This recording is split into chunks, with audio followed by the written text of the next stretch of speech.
Et bonjour, bonjour, je vous retrouve pour une petite vidéo tricot, un peu à la bourre parce que hier nous étions le 14 juillet, mardi, non avant-hier du coup, hier mardi 14 juillet, donc lundi 13 juillet, bref, on avait des amis à la maison et pas le temps et flemme de faire la vidéo.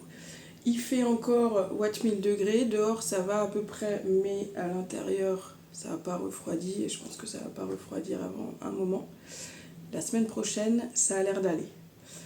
Donc je vous accueille comme d'habitude, nature peinture, hein, comme on dit, suante, les cheveux encore mouillés de ma douche.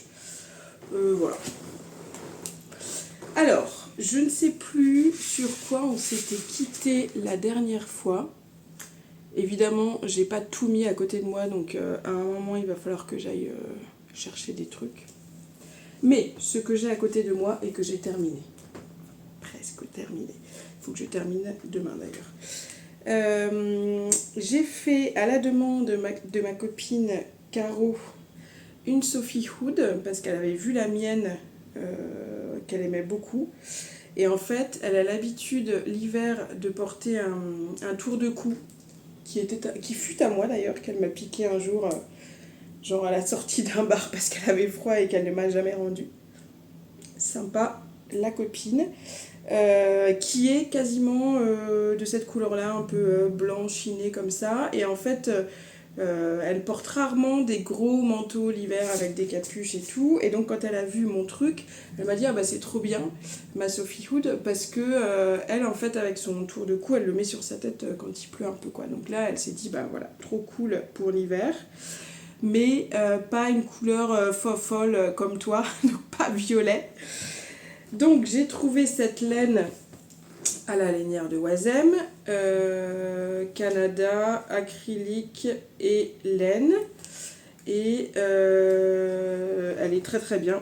Donc j'ai quasiment terminé. Là, il faut que je rentre un petit peu les fils et surtout que je couse ici l'arrière de la cagoule. Mais je pense qu'elle va être très contente. Alors après, comme j'ai dû racheter une pelote et qu'il me reste quand même tout ça, je me dis est-ce que je tenterai pas d'en faire une, bon, pas maintenant parce que faut que je lui offre demain et j'aurai pas le temps de faire ça d'ici là, mais pour la rentrée par exemple, pour sa fille. Voilà, je me rends pas trop compte, est-ce qu'une pelote ça suffit? Est-ce que je lui fais une cagoule un petit peu dans ce style-là, elle a 3 ans? Est-ce que je lui fais juste une petite écharpe? Bon voilà, faut que j'essaye de trouver quelque chose qui n'utilise qu'une seule pelote et qui soit sympa pour sa fille. Donc ça, c'est terminé. Autant vous dire qu'avec la canicule, etc., j'étais pas chaud patate pour tricoter. Ça, c'est le gilet de ma belle-sœur. J'ai fait le même pour moi. C'est le gilet laurier de Stéphanie quelque chose, me semble-t-il. Je l'ai quasiment terminé, mais en fait, la lainière de Oisem ayant fermé lundi il y a 2 semaines, il me semble, extrêmement brutalement. Voilà, on s'y attendait pas du tout. En fait, la gérante qui a créé la lainière de Oisem il y a 40 ans est décédée l'année dernière ou celle d'avant, je sais plus, 2024-2025, je me rappelle plus. Elle était encore assez jeune et son fils a repris. Voilà, mais est-ce que ça fonctionnait plus? Est-ce qu'il avait plus envie de faire ça? Voilà, je ne sais pas. C'est une hécatombe. La droguerie dans le Violi la fermait aussi. Bon, j'avoue que j'achetais rarement là-bas parce que c'était quand même particulièrement cher. Mais voilà, ça va vraiment manquer. Et je sais pas comment on va faire là. Du coup, les dernières laines que j'ai dû acheter, heureusement, que j'ai dû racheter pour terminer mes projets. Heureusement, je les ai trouvés en ligne. Mais voilà, c'est ce qu'on se disait avec ma pote Mélanie. En fait, la laine, c'est comme un vêtement, c'est comme un tissu. C'est important de pouvoir toucher, de pouvoir se rendre compte. Et ça va. Moi, je suis complètement pour les achats internet. D'ailleurs, mes fringues, je les achète quand même en général sur Vinted, mais du coup, tu notes la matière, etc. Ou alors, tu achètes une fringue que tu as vue en magasin, que tu as essayé. Là, la laine, je trouve que ça manque vraiment de pas aller en magasin. Donc, je sais pas, voilà, je sais pas comment on va faire. Il n'y a pas de boutique Fil d'Art dans le Nord. Il n'y a plus de boutique Fil d'Art depuis hyper longtemps dans le Nord. Donc, dommage. Néanmoins, je vous passerai, je crois que j'ai quelques petites vidéos que je pourrais vous mettre là.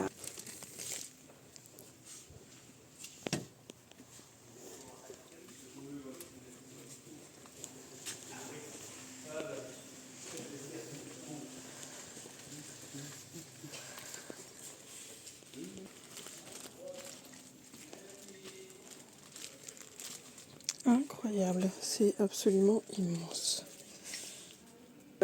On a découvert, ça fait un moment qu'on voulait y aller, même avant la fermeture de la Lénière, une boutique qui s'appelle Textile de Marque à Tourcoing. C'est une boutique de laine spécialisée pour les pros en fait, pour les professionnels. Ils ne vendent pas le genre de laine comme ça Canada qu'on trouvait à la Lénière de Oisem, mais on y est allé avec Mélanie. Comme c'est des horaires pour les pros, c'est fermé entre midi et 2, ça ferme à 17h le soir et ça n'est pas ouvert le week-end. Donc il faut vraiment se prendre une demi-journée pour pouvoir y aller. C'est dans le trou du cul de Tourcoing. J'avais regardé en métro, c'était hyper galère, donc on y est allé en voiture. C'est perdu dans une zone artisanale, mais il y a un choix incroyable. Et c'est vraiment pas cher. Mélanie a acheté pas mal de trucs. Moi j'ai juste acheté une laine à chaussettes que je vous montrerai après. Parce qu'en fait j'avais pas de projet en tête et j'aime pas acheter avant avant un projet parce que après je trouve que c'est moins pratique de trouver un projet qui colle à la laine. Bref. Et que j'ai pas de thunes en ce moment en plus. Mais Mélanie a acheté pas mal de laine. Elle en a eu pour 50 ou 60 euros, je crois. Et elle a fait le calcul après sur d'autres boutiques. Et elle en aurait eu facile pour le double. Donc ça vaut vraiment le coup. Il y a des très très belles laines en 100% laine ou cachemire, etc. Donc si vous avez un projet, vraiment ça vaut le coup. Je ne crois pas qu'ils aient de site internet. Mais voilà, un petit week-end à Lille prolongé, du coup, pas un week-end puisque c'est fermé. Mais voilà, un lundi, un mardi ou un vendredi, passer un week-end à Lille et passer à la boutique, vraiment, vraiment, ça vaut le coup. Je reprends donc le gilet laurier de ma belle-sœur. Où est-ce que j'en suis? Alors j'avais terminé cette manche-là. Et en fait, elle est venue avec mon petit frère, je sais plus quand, il y a quelques semaines. Elle l'a essayé et on a peur que ce soit un peu juste. Elle aime bien les manches bien longues. Donc je pense que je vais la détricoter, la rallonger un petit peu. C'est pour ça que j'ai racheté une nouvelle pelote. Et la deuxième manche, j'en suis là. Donc voilà, il me reste vraiment plus grand chose. On en a profité, j'avais pas mal de boîtes à la cave de petits boutons vintage de ma grand-mère, de la grand-mère de mon mari, et elle les a choisis. Du coup, il y avait quand même des boutons par lot de 5-6. Là, je sais plus combien il faut de boutons, peut-être bien 6. Mais elle a finalement choisi de partir sur des boutons différents. J'ai perdu je ne sais plus comment ça s'appelle, car il fait 50 degrés et j'ai plus de cerveau. Dépareillé, c'est ça que je voulais dire. Je vais vous montrer. Voilà, donc 1, 2, 3. Celui-ci est vraiment très très joli. Alors évidemment, la caméra fait le point sur ma sueur et mes cheveux de la douche et la crème solaire qui dégouline. Voilà, trop joli. Donc des petits boutons tout simples, mais très très mignons. D'ailleurs celui-là, je me rends compte que les trous sont assez fins. Est-ce que je vais savoir passer la laine? On va voir. Donc ça c'est le gilet, sachant que, oui tiens c'est une bonne idée ça, ma belle-sœur, je pars à Paris la semaine prochaine pour déposer mon fils. Je pense que c'est... Et mon mari nous rejoint après, bref. Je suis pas sûre que j'aurai le temps de terminer le gilet cette semaine. En même temps, avec la chaleur qu'il fait, est-ce qu'on en a vraiment besoin tout de suite? Mais je demanderai peut-être à mon mari il nous rejoint en voiture, donc peut-être de l'emmener en voiture avec lui. Et comme ça, je lui terminerai quand on sera tous ensemble en vacances.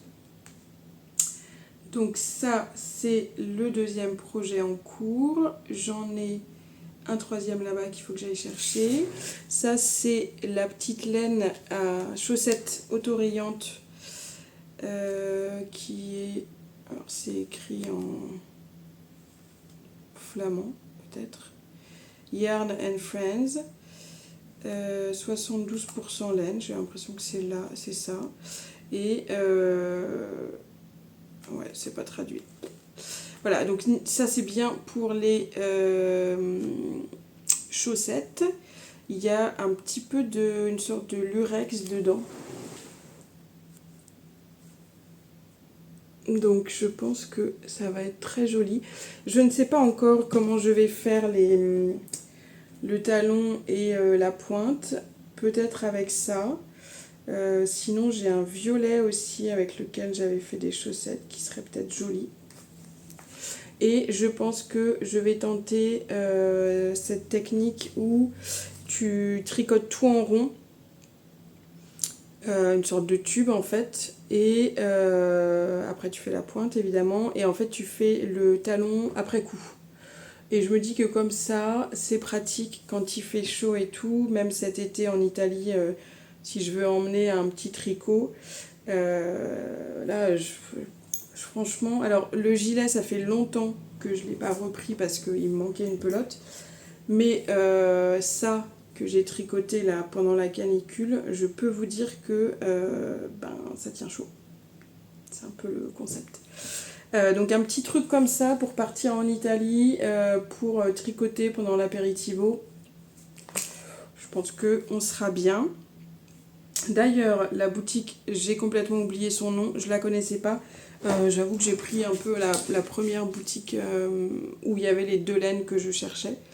Et j'en ai profité, il y avait des soldes, donc j'ai acheté ce genre de petite étiquette que je trouvais mignonne et que j'ai payé genre, je sais plus, 80 centimes le lot, un truc comme ça.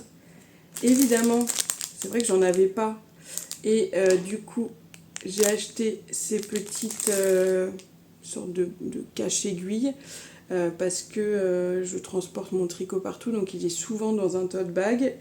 Et le tote bag étant en tissu, l'aiguille, forcément, ça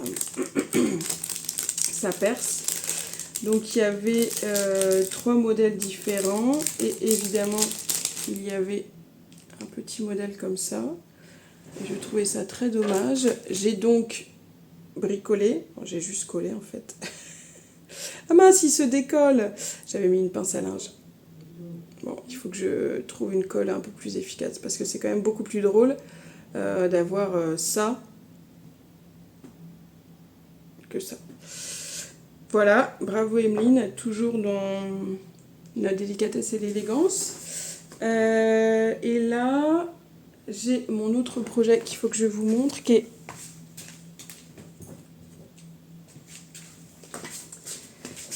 qui est également un projet de chez Stéphanie dont j'ai oublié le nom, un petit débardeur. En fait, j'avais testé il y a quelques semaines, mois. C'était sans doute au mois de mai, puisque c'était pendant un tricot bière. Je voulais faire un débardeur. J'ai toujours trouvé ça un peu chelou, un débardeur, parce que soit t'as chaud et du coup tu ne portes pas de laine, soit t'as froid et du coup tu portes un truc avec des manches. Néanmoins, j'avais envie d'essayer quand même. Donc là, j'ai pris de l'acrylique parce que je me suis dit que ce serait moins chaud que de la laine. J'ai pas pris de coton ou de soie. J'aurais pu prendre de la soie, je pense que ça aurait été moins chaud.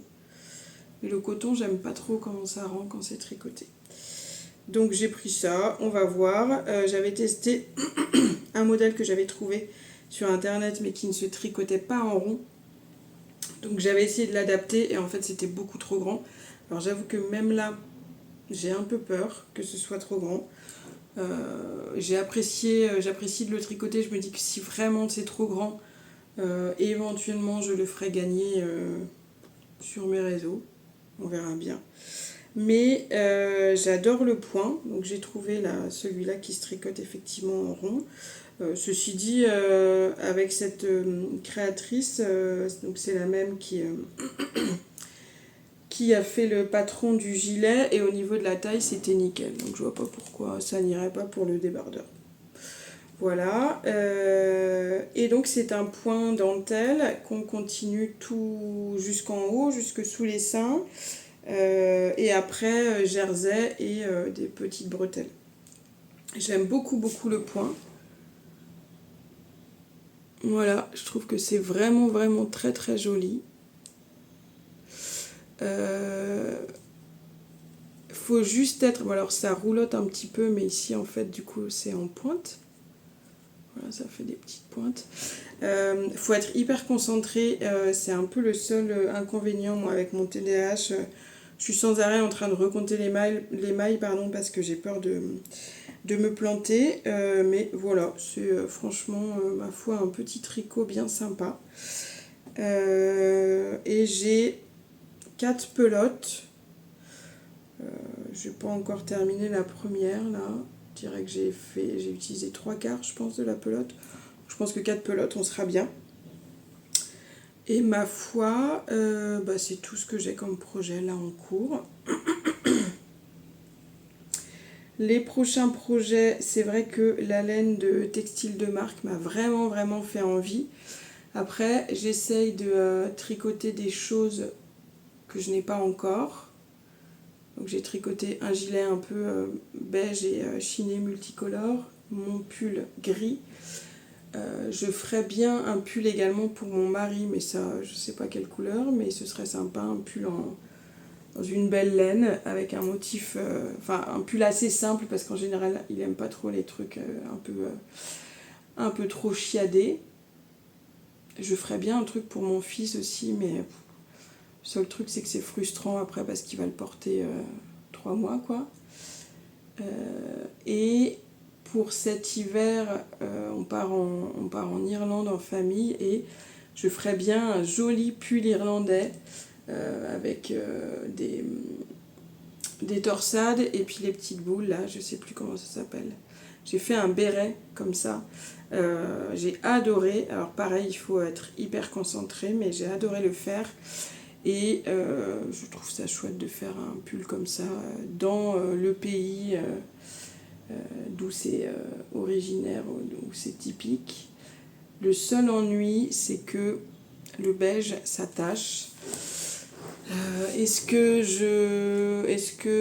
je vais savoir détacher? Est-ce qu'il y a des laines en particulier à choisir qui soient plus facilement lavables ou en tout cas laver à minima la tâche? Puisque moi pour le moment tous les tricots que je porte je ne les lave pas. J'ai jamais eu besoin et pourtant je suis quelqu'un qui transpire beaucoup. Ça se voit. Voilà, donc je suis en pleine hésitation là pour les prochains projets. J'ai pas de nouveautés vraiment qui me fassent envie, de choses à apprendre. Là, je suis très contente de faire le point dentelle du petit débardeur parce que j'apprends quelque chose et c'est vraiment chouette. Voilà un peu les projets, les prochains projets. Eh bien, on va s'arrêter là parce que j'ai plein de choses à faire. 20 minutes à peu près, donc c'est très bien, on valide. N'hésitez pas à mettre un petit commentaire sur ce que vous êtes en train de tricoter de votre côté, s'il y a des choses qui vous intéressent. Et puis abonnez-vous, comme d'hab. Faites sonner la petite cloche, je ne sais où. La prochaine vidéo, ce sera un vlog de cette semaine que je posterai lundi. Ensuite, comme je suis à Paris quelques jours pour faire des expos, pour déposer mon fils chez mes parents, et faire des expos à Paris, je pense que je vous filmerai un petit peu le vlog à Paris. C'est pas forcément les vidéos qui ramassent le plus de vues, mais moi ça me plaît. Donc comme c'était le but de cette chaîne YouTube, on va faire ce qui me plaît. Et ensuite, peut-être un petit peu quelques images dans les Vosges. Et ensuite, direction l'Italie, dans la famille de l'époux. Je pense qu'on va faire quelques visites. C'est un coin qu'on connaît déjà pas mal, mais je pense qu'on va faire quelques visites. Manger une glace par jour. Et globalement, je pense que si je fais des vidéos, ce sera ça. Visite, sieste, piscine, glace. Voilà, c'est un peu ce qu'on... Et manger, évidemment, au-delà des glaces. Manger d'une manière générale. C'est ce qu'on attend des vacances en général et encore plus quand on est en Italie. Voilà, à plus dans le bus.